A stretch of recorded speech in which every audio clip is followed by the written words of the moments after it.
নমস্কাৰ এই মুহূৰ্তত আহি পৰিছে আজি সন্ধিয়াৰ কেইবাটাও গুৰুত্বপূৰ্ণ খবৰ আৰু এনে ধৰণৰ খবৰসমূহ নিতৌ চাবলৈ চেনেলটো ছাবস্ক্ৰাইব কৰি ভিডিঅ'টোত এটা লাইক কৰি দিবলৈছো সন্ধিয়াৰ প্ৰথমটো ব্ৰেকিং নিউজ।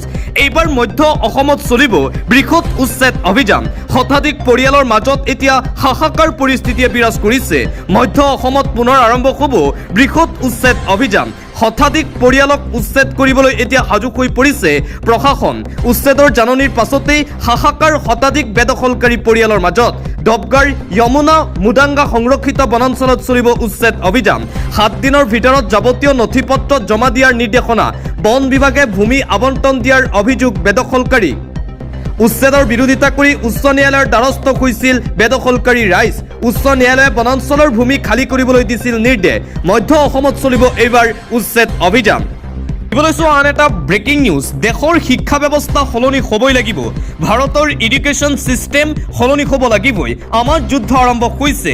এইদৰে বিজেপি চৰকাৰৰ শিক্ষা ব্যৱস্থাকৈ গৰ্জন প্ৰদান কৰিছে কংগ্ৰেছ যুৱৰাজ তথা বিৰোধী দলপতি ৰাহুল গান্ধীয়ে। দেশৰ শিক্ষা ব্যৱস্থা অতি নিৰ্দয়। দেশৰ শিক্ষা ব্যৱস্থা এতিয়া অৱস্থা বেয়া। এয়া পৰিৱৰ্তন হ'বই লাগিব। ভাৰতৰ এডুকেশ্যন চিষ্টেম সলনি হ'ব লাগিবই। ৰাজস্থানৰ কোটাত ৰাহুল গান্ধীৰ এই গৰ্জন। কোটাত বিশাল সমাৱেশ অনুষ্ঠিত কৰি ৰাহুল গান্ধীৰ এই গৰ্জন শুনিবলৈ পোৱা গৈছে। অন্যায়ৰ বিৰুদ্ধে আমাৰ যুদ্ধ আৰম্ভ কৰিলো বুলি ঘোষণা। সমগ্ৰ ৰাষ্ট্ৰব্যাপী হ'ব এই যুদ্ধ কংগ্ৰেছৰ নেতৃত্বত। শিক্ষা ব্যৱস্থাত ঘটি থকা সকলো অন্যায় আঁতৰ কৰিবই লাগিব। আমাৰ শিক্ষা ব্যৱস্থাই ছাত্ৰ ছাত্ৰীক দিছে মানসিক অস্থিৰতা আৰু হেঁচা। এয়া দেশৰ ভৱিষ্যতৰ বাবে কেতিয়াও ঠিক হ'ব নোৱাৰে। আমি সকলোৱে একেলগে মিলি যুঁজ দিব লাগিব বিজেপি চৰকাৰৰ বিৰুদ্ধে, যাতে ভৱিষ্যতে কোনো ছাত্ৰ ছাত্ৰীয়ে আত্মসননৰ পথ বাছি নলয়। দেশৰ ছাত্ৰ ছাত্ৰীৰ সন্মুখত মাত্ৰ 5টাই বিকল্প কিয়? অন্যান্য বিকল্প থকা সত্ত্বেও প্ৰত্যেকেই কিয় চিকিৎসক অভিযন্তা হ'ব বিচাৰে? প্ৰশ্ন ৰাহুল গান্ধীৰ। আমাৰ এটাই লক্ষ্য, কোনো ল'ৰা ছোৱালীৰ যাতে স্বপ্ন মৰহি নাযায়, কোনো পিতৃ মাতৃয়ে যাতে নিজৰ সন্তানক হেৰুৱাব লগা নহয়। উদাত্ত ভাষণ বিৰোধী দলপতি তথা কংগ্ৰেছ যুৱৰাজ ৰাহুল গান্ধীৰ। বিজেপি চৰকাৰৰ বিৰুদ্ধে সৰব হৈ পৰিছে ৰাহুল গান্ধী। 100টা ইঞ্জিনিয়াৰৰ 80টাই নিবনুৱা। 1000 মেধাৱী শিক্ষাৰ্থীৰ 12জনৰহে ভাল চাকৰি। পঢ়া শুনা কৰিলে সংস্থাপন পোৱাটো ছিষ্টেমৰ ডাঙৰ ফাঁকি। এইদৰে বিজেপি চৰকাৰৰ শিক্ষা বিভাগৰ সন্দৰ্ভত আক্ৰমণাত্মক ৰূপ ধাৰণ কৰে কংগ্ৰেছ যুৱৰাজ ৰাহুল গান্ধীয়ে। অন্য এটা খবৰ, কোনো কাৰণতেই মুছলমান লোকক প্ৰৱেশ কৰিবলৈ দিয়া নহ'ব। হিন্দু প্ৰধান এলেকাত মুছলমান পৰিয়ালৰ প্ৰৱেশক লৈ হিন্দু লোকৰ প্ৰতিবাদ দেখিবলৈ পোৱা গৈছে। ভয়ংকৰ পৰিস্থিতি। হিন্দু জনবহুল এলেকাত মুছলমান পৰিয়ালৰ বসবাসৰ চেষ্টা। তাৰ পিছতেই হিন্দু লোক একত্ৰিত হৈ কৰিছে প্ৰতিবাদ। স্থানীয় হিন্দু ৰাইজৰ তীব্ৰ প্ৰতিবাদ দেখিবলৈ পোৱা গৈছে। কোনো কাৰণতেই মুছলমানক থাকিব নিদিয়ে। 2 ব্যক্তিৰ বিৰুদ্ধে গোপনে মুছলমান লোকক ভূমি বিক্ৰীৰ গুৰুতৰ অভিযোগ উত্থাপন। প্ৰতিবেশীক নজনোৱাকৈ এনিশাৰ ভিতৰতেই ভূমি হস্তান্তৰ কৰি অন্তৰ্ধান 2 বিক্ৰেতা। ঘটনাৰ খবৰ বিয়পি পৰাৰ পিছতেই ক্ষোভত ফাটি পৰিল গাঁৱৰ বাসিন্দাসকল। মুছলমান পৰিয়াল উপস্থিত হোৱাৰ লগে লগে পথতে ভেটি ধৰিলে স্থানীয় ৰাইজে। এটা ব্ৰেকিং নিউজ। পুনৰবাৰ বিতৰ্কত হীৰেন হিন্দু নামৰ যুৱক। আজান বন্ধ কৰি দিব লাগে। আজান দি অসম দখল কৰিব বিচাৰে মুছলমানে। হজৰত মহম্মদক লৈ বিতৰ্কিত মন্তব্য কৰাৰ পাছতেই সমগ্ৰ ছ'চিয়েল মিডিয়াত চৰ্চালৈ আহি পৰিছিল হীৰেন হিন্দু নামৰ এইজন যুৱক। পুনৰবাৰ হীৰেন হিন্দুৱে কৰিছে বিতৰ্কিত মন্তব্য। মছজিদত আজান দিয়াটো বন্ধ কৰি দিব লাগে বুলি মন্তব্য বিতৰ্কিত যুৱকজনৰ। মছজিদত আজান দি মুছলমানে দখল কৰিব বিচাৰিছে অসম। এইদৰে ভয়ংকৰ অভিযোগ উত্থাপন কৰিছে বিস্ফোৰক মন্তব্য। অসমৰ মঠ মন্দিৰ সত্ৰ নামঘৰ দখলৰ লক্ষ্য একাংশ মিয়া মুছলমানৰ। মুছলমানৰ উদ্দেশ্য আল্লাহক বিচৰা নহয়। মুছলমানৰ আচল উদ্দেশ্য হৈছে অসমখন দখল কৰা। আজানৰ জৰিয়তে আন মুছলমানক সজাগ কৰে, মুছলমানে যাতে হিন্দুৰ বিৰুদ্ধে থিয় হ'ব পাৰে। হিন্দুৱে অন্তৰৰ পৰা বিচাৰে ভগৱানক, কিন্তু মুছলমানে কেৱল মাত্ৰ বেয়া কৰ্ম কৰিবলৈ ভগৱানক বিচাৰে। মুছলমান আৰু মছজিদক লৈ পুনৰ বিতৰ্কিত মন্তব্য হীৰেন হিন্দু নামৰ এইজন যুৱকৰ। দিবলৈছো আন এটা অতিকৈ গুৰুত্বপূৰ্ণ খবৰ। জুবিন গাৰ্গৰ ছবিখন মুচি দিয়া হ'ল গুৱাহাটী মহানগৰীৰ গণেশগুৰিত। তাৰ পিছতে ক্ষোভত ফাটি পৰিছে গৰিমা শইকীয়া গাৰ্গ। মুচি পেলোৱাৰ পিছত গুৱাহাটীয়ে সুন্দৰ ৰূপ পালে নহয়নে প্ৰশ্ন কৰিছে গৰিমা শইকীয়া গাৰ্গে জুবিন গাৰ্গৰ ৱাল পেইণ্টিং প্ৰশাসনে মুচি পেলোৱাক লৈ গৰিমা শইকীয়া গাৰ্গৰ এই প্ৰশ্ন সামাজিক মাধ্যমত জুবিন পত্নী গৰিমা শইকীয়া গাৰ্গৰ বিশেষ পোষ্ট জুবিন গাৰ্গৰ ছবি মুচি দিয়াৰ পিছতেই ছবিখনৰ দৰে মানুহৰ হৃদয়ৰ পৰা জুবিনক মুচিব পাৰিব জানো প্ৰশ্ন কৰিছে গৰিমা শইকীয়াই দুখ লাগিছে কিন্তু খং বা ক্ষোভ নাই গৰিমা শইকীয়া গাৰ্গৰ এই মন্তব্য জুবিন মানে প্ৰাণে আবেগে বিবেগে সকলোতে শিপাই আছে সকলোৰে মনত আছে জুবিন গাৰ্গ সৌন্দৰ্য বৰ্ধনৰ নামত প্ৰাণৰ শিল্পীৰ ফটো মুচি দিয়াক লৈ সৰ্বত্ৰে এতিয়া আৰম্ভ হৈছে ব্যাপক চৰ্চা পুনৰবাৰ বিতৰ্কত সোমাই পৰিছে গুৱাহাটী মহানগৰ প্ৰশাসন গোটেই বিশ্বই জুবিন গাৰ্গৰ ওপৰত ৰিচাৰ্চ কৰিবলৈ আৰম্ভ কৰিছে তেনে সময়ত নিজৰ ঠাইতেই জুবিন গাৰ্গৰ প্ৰতিচ্ছবি মুখাৰি পেলোৱা হয় তেন্তে তাতকৈ দুখৰ বিষয় একো হ'ব নোৱাৰে গণেশগুৰিত প্ৰাণৰ শিল্পী জুবিন গাৰ্গৰ প্ৰতিচ্ছবি মুখাৰি পেলোৱাক লৈ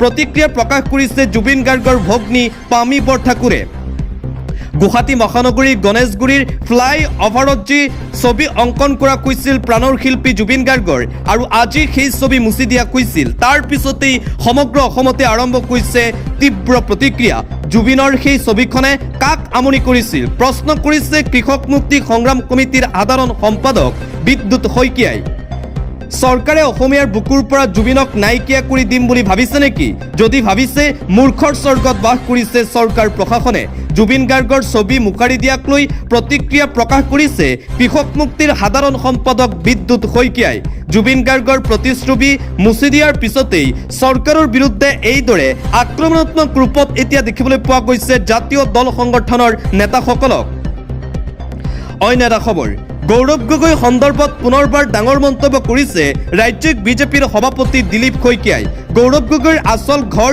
লণ্ডনত তেওঁৰ পৰিয়ালৰ সকলো লণ্ডনত থাকে অকলে তেওঁ ইয়াত থাকি কি কৰিব বুলি প্ৰশ্ন কৰিছে ৰাজ্যিক বিজেপিৰ সভাপতিয়ে আমাৰ যাবলৈ কোনো ঠাই নাই সেইকাৰণে আমি অসমতে আছো গৌৰৱ গগৈৰ লণ্ডন ভ্ৰমণক লৈ ৰাজ্যিক বিজেপিৰ সভাপতি দিলীপ শইকীয়াৰ এই প্ৰতিক্ৰিয়া অন্য এটা খবৰ এয়া আমাৰ সংবিধান আৰু গণতন্ত্ৰৰ ওপৰত আক্ৰমণ যি পদত এসময়ত চৰ্দাৰ পেটেল আছিল আজি সেই চকীত বহি অমিত শ্বাহে এই ধৰণৰ ৰাজনীতি কৰি আহিছে এয়া নেশ্যনেল ডেমক্ৰেটিক এলায়েন্স নহয় আচলতে এয়া নেশ্যনেল ডিফেক্টৰ এলায়েন্স শিৱসেনাৰ উদ্দেপ থাকতে গোটৰ 8 গৰাকী সাংসদৰ 6 গৰাকীয়ে দল সলাব বুলি প্ৰচাৰিত বাতৰিত জ্যেষ্ঠ কংগ্ৰেছ নেতা জয়ৰাম ৰমেশৰ এই মন্তব্য কেন্দ্ৰীয় গৃহমন্ত্ৰী অমিত শ্বাহৰ বিৰুদ্ধে সৰব হৈ পৰিল কংগ্ৰেছৰ জ্যেষ্ঠ নেতাগৰাকী পৰৱৰ্তী খবৰ নিৰাপত্তাহীনতাত ভুগিছে মুছলমান হিন্দুত্ববাদী গোটৰ আক্ৰমণ হাৰাশাস্তি মুছলমান পৰিয়ালে ল'লে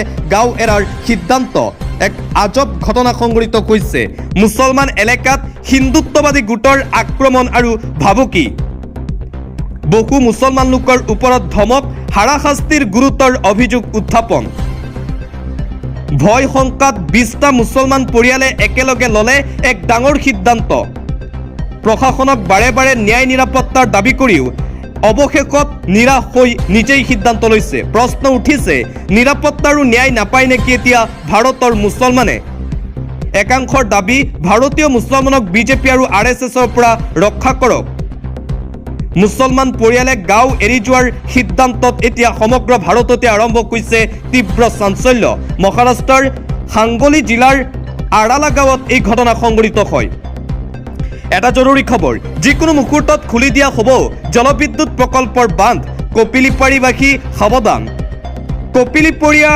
হাজাৰ হাজাৰ জনতাৰ বাবে জৰুৰী খবৰ যিকোনো মুহূৰ্তত খুলি দিয়া হ'ব জলবিদ্যুৎ প্ৰকল্পৰ বান্ধ কপিলিপৰীয়া ৰাজ্যলৈ সতৰ্কবাণী প্ৰদান নিপকুৰ খাংডং জলবিদ্যুৎ প্ৰকল্পৰ বান্ধ খুলি দিয়া হ'ব যিকোনো মুহূৰ্ততে ফেনে ফুটুকাৰে উপচি পৰিছে জলবিদ্যুৎ প্ৰকল্পস্থলী মেঘালয় ডিমা হাছাওত হোৱা প্ৰচণ্ড বৰষুণে নমাইছে এতিয়া আশংকা সকলো মানুহ পশুধনক কপিলি নৈৰ পাৰ পৰিহাৰ কৰাৰ নিৰ্দেশ 7খন জিলাৰ জিলা প্ৰশাসনক হস্তম হোৱাৰ নিৰ্দেশনা দিয়া হৈছে ডিমা হাছাও নগাঁও মৰিগাঁও হুজাই পশ্চিম কাৰ্বি আংলঙলৈ জাননী কপিলিপৰীয়া ৰাজ্যলৈ এই সতৰ্কবাণী জাৰি কৰা হৈছে নটিচ ইতিমধ্যেই প্ৰকাশ কৰা হৈছে পৰৱৰ্তী খবৰ এতিয়াই ভাৰতত হ্ৰাস নহয় পেট্ৰল ডিজেলৰ মূল্য আন্তঃৰাষ্ট্ৰীয় বজাৰত ইন্ধনৰ মূল্য হ্ৰাস পাইছে যদিও এতিয়াও কিন্তু ভাৰতত মূল্যবৃদ্ধি হ্ৰাস নকয় পেট্ৰল ডিজেলৰ। দেশৰ কোটি কোটি জনতালৈ এটা বেয়া খবৰ এই মুহূৰ্তত আহি পৰিছে।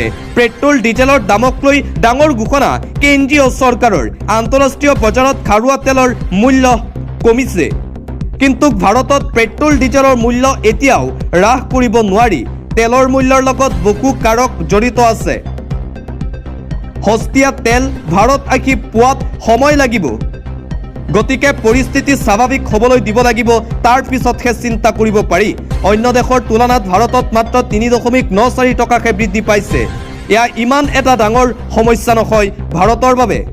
কেন্দ্ৰীয় ৰাজ্যিক মন্ত্ৰী সুৰেশ গোপীৰ মন্তব্যক লৈ ইতিমধ্যে আৰম্ভ হৈছে ব্যাপক চৰ্চা।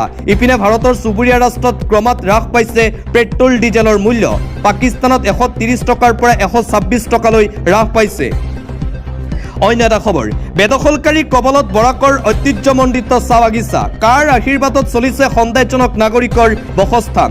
বৰাক উপত্যকাত এতিয়া তীব্ৰ আতংক আৰু উত্তেজনাময় পৰিৱেশ দেখিবলৈ পোৱা গৈছে। কাছাৰৰ শিলকুৰি চাহ বাগিচাত সন্দেহজনক নাগৰিকৰ বৃহৎ ব্লু প্ৰিণ্ট। প্ৰায় 1000 বিঘা চাহ বাগিচাৰ ভূমি এতিয়া সন্দেহজনক লোকৰ অবৈধ দখলত। সমগ্ৰ কাছাৰ জিলাতে তীব্ৰ চাঞ্চল্যৰ সৃষ্টি হৈছে। বেদখলৰ বিৰুদ্ধে ৰাজপথলৈ ওলাই আহিল বিভিন্ন দল সংগঠন। উচ্চস্তৰীয় তদন্তৰ দাবীৰে মুখ্যমন্ত্ৰীলৈ YASEৰ স্মাৰক পত্ৰ প্ৰেৰণ। চাহ বাগিচাত নিৰ্মাণ হ'ল 60ৰ পৰা 70টা অবৈধ স্থানীয় ঘৰ। আইনক ভেঙুচালি কৰি কাৰ আশীৰ্বাদত বিক্ৰী হ'ল চাহ বাগিচাৰ মাটি, তাক লৈ প্ৰশ্ন।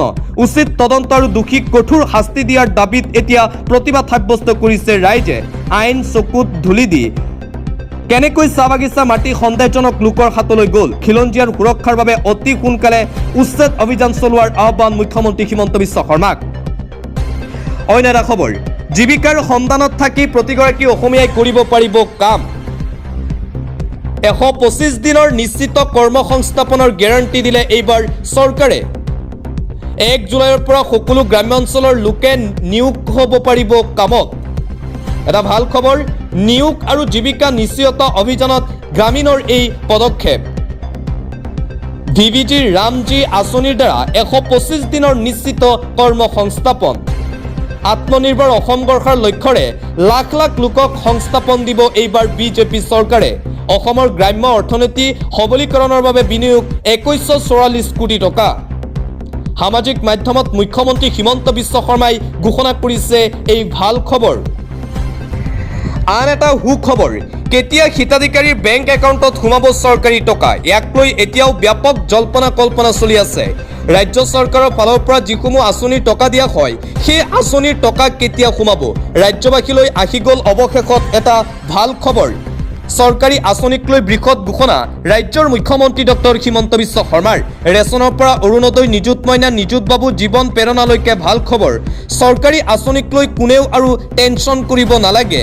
আগষ্ট মাহৰ পৰা একাউণ্টে সোমাব চৰকাৰী আঁচনিৰ টকা। আগষ্ট মাহৰ পৰা পাব ৰেচন কাৰ্ডৰ সকলো সামগ্ৰী হিতাধিকাৰীসকলে। দাইল, চেনি, নিমখ সকলোবোৰ পাব ৰেচনৰ হিতাধিকাৰীয়ে। প্ৰতিশ্ৰুতিমতে প্ৰতিশ্ৰুতি পূৰণ কৰিব হিমন্ত চৰকাৰে। জুলাইত বাজেট অধিৱেশনত দাখিল কৰা হ'ব পূৰ্ণাংগ বাজেট। 6 জুলাইৰ পৰা আৰম্ভ হ'ব অসম বিধানসভাৰ অধিৱেশন। আই মাতৃসকলে লাভ কৰিব আগষ্ট মাহৰ পৰা প্ৰতিমাহে ধন। নিযুত মইনাৰ জৰিয়তে ছাত্ৰীসকলে পাব চৰকাৰী টকা। 2-3 আগষ্টৰ পৰা অৰুণোদয় আঁচনিৰ ধন লাভ কৰিব হিতাধিকাৰীয়ে। আগষ্ট মাহৰ পৰাই প্ৰতিখন আঁচনিৰ ধন লাভ কৰিব। ঘোষণা ৰাজ্যৰ মুখ্যমন্ত্ৰী ডক্টৰ হিমন্ত বিশ্ব শৰ্মাৰ। অন্য এটা খবৰ, নিষিদ্ধ মোবাইল। চৰকাৰী বিষয়া কৰ্মচাৰীয়ে মোবাইল ফোন ব্যৱহাৰ কৰিলেই যাব লাগিব জেললৈ। সম্পূৰ্ণৰূপে নিষিদ্ধ ঘোষণা কৰা হৈছে মোবাইল ফোন ব্যৱহাৰ। মোবাইল ফোন ব্যৱহাৰ কৰিলেই বিপদ নিশ্চিত। চৰকাৰী বিষয়া কৰ্মচাৰীয়ে ব্যৱহাৰ কৰিব নোৱাৰিব মোবাইল ফোন। মোবাইল ফোন ব্যৱহাৰ কৰিলেই যাব লাগিব জেললৈ। চৰকাৰী বিষয়া কৰ্মচাৰীয়ে মোবাইল ফোন ব্যৱহাৰ কৰা নিষেধাজ্ঞা। মোবাইল ফোন ব্যৱহাৰ কৰা দেখিলেই ভাঙি পেলোৱা হ'ব মোবাইল ফোন। কেৱল অফিচতেই নহয়, ঘৰৰ ভিতৰতো মোবাইল ব্যৱহাৰ কৰিব নোৱাৰিব। শীৰ্ষ বিষয়াৰ পৰা নিম্ন বৰ্গৰ কৰ্মচাৰীলৈকে মোবাইল ব্যৱহাৰ নিষিদ্ধ। কোনেও লগত মোবাইল ফোন লৈ ফুৰিব নোৱাৰিব। তালিবান চৰকাৰৰ এই নতুন আইন। কোনেও মোবাইল ব্যৱহাৰ কৰিব নোৱাৰিব। তালিবানত এই নতুন আইন অনা হৈছে। পৰৱৰ্তী খবৰ, সাগৰৰ বুকুত ভাৰতীয় নৌসেনাৰ 3 মহাশক্তিদল তীব্ৰ হুংকাৰ, 3খন মাৰাত্মক যুদ্ধজাহাজ সাজু। সমগ্ৰ ভাৰতবাসীৰ বাবে এটা গৌৰৱৰ খবৰ। শত্ৰু শিবিৰত এতিয়া হাহাকাৰ লাগিছে এই খবৰে। এই সপ্তাহতে সাগৰীয় ইতিহাসত এক অভূতপূৰ্ব অধ্যায় ৰচনা কৰিব নৌসেনাই। সাগৰীয় সুৰক্ষা বৃদ্ধিৰ বাবে কলকাতাত একেলগে কমিশ্যন হ'ব 3খন যুদ্ধজাহাজ। যোৱা বছৰ মুম্বাইৰ পিছত এইবাৰ কলকাতাত ইতিহাস সৃষ্টিৰ প্ৰস্তুতি নৌসেনাৰ। ঐতিহাসিক ক্ষণৰ সাক্ষী হ'বলৈ স্বয়ং প্ৰধানমন্ত্ৰী মোদী উপস্থিত থকাৰ পূৰ্ণ সম্ভাৱনা আছে। 3 আধুনিক যুদ্ধজাহাজ সাগৰত নামিলে নিমিষতেই সলনি হ'ব সামৰিক সমীকৰণ। সাগৰৰ বুকুত গঢ়ি উঠিব অভিদ্য দুৰ্গ। নৌসেনাৰ প্ৰথমখন আধুনিক আৰু শক্তিশালী যুদ্ধজাহাজ INS দুনাগিৰি। শত্ৰুপক্ষৰ যিকোনো জাহাজ ধ্বংস কৰিবলৈ সাজু য়মদূত INS দুনাগিৰ উন্নতি স্থিৰত ডিজাইন। জাহাজখনত আছে বহু অত্যাধুনিক সুবিধা। আন্তঃৰাষ্ট্ৰীয় পৰ্যায়ৰ এটা গুৰুত্বপূৰ্ণ খবৰ, শান্তি চুক্তিত স্বাক্ষৰ ডনাল্ড ট্ৰাম্পৰ। ইৰাণ আমেৰিকাৰ মাজত বুজাবুজি সম্পূৰ্ণ। মধ্যপ্ৰাচ্যৰ যুদ্ধৰ মাজতে এটা ভাল খবৰ, দীৰ্ঘদিনীয়া যুদ্ধৰ অন্তত শান্তি চুক্তি সম্পূৰ্ণ ইৰাণ আৰু আমেৰিকাৰ মাজত।